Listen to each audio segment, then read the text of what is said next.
Hindi literature BA third year की आज की क्लास में हम निराला की परिमल काव्य संग्रह से ली गई जूही की कली नामक कविता पढ़ेंगे और कविता का अर्थ समझेंगे। तो लीजिए, मैं पहले आपको कविता की पंक्तियां पढ़ के सुना देती हूँ।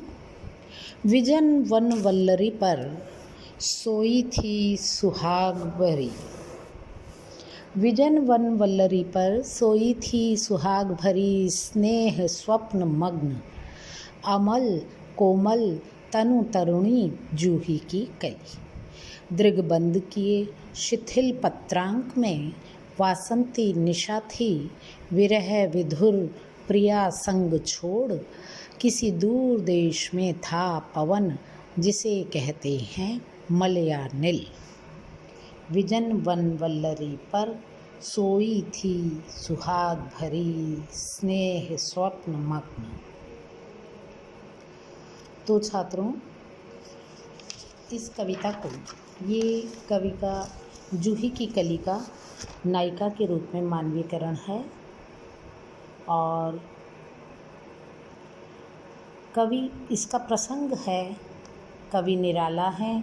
काव्य संग्रह परिमल और कविता का शीर्षक है जूही की कली।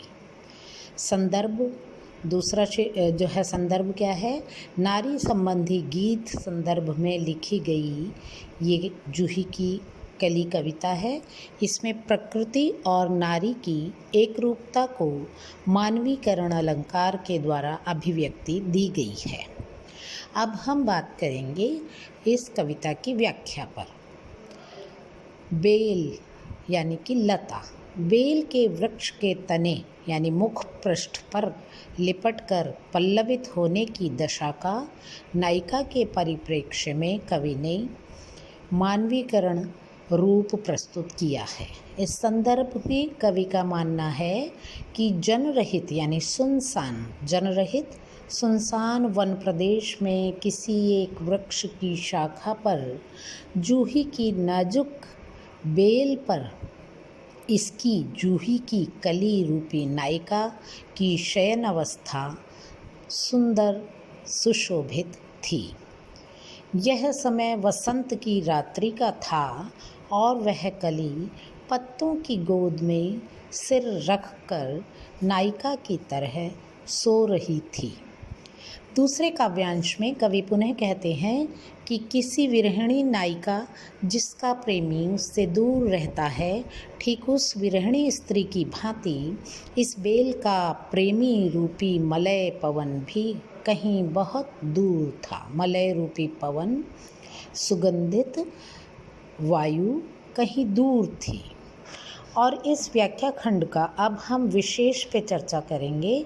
तो कवि का मानना है कि विरहिणी के समान जूही की कोमल कली एकांत में उदास स्वप्नों में खोई हुई थी। इसका चित्रण किया गया है। कवितांश में मानवीकरण और उपमा अलंकार का सुंदर प्रयोग हुआ है। भाषा की दृष्टि से खड़ी बोली हिंदी और सुकोमल पदावली का प्रयोग किया गया है। विरहिणी नायिका से जूही की कली की तुलनात्मक अध्ययन को प्रस्तुत किया गया है। तो उम्मीद है आज का लेक्चर पसंद आया होगा, समझ आया होगा। समझ ना आने पर, किसी भी तरह की परेशानी होने पर आप मुझसे संपर्क कर सकते हैं।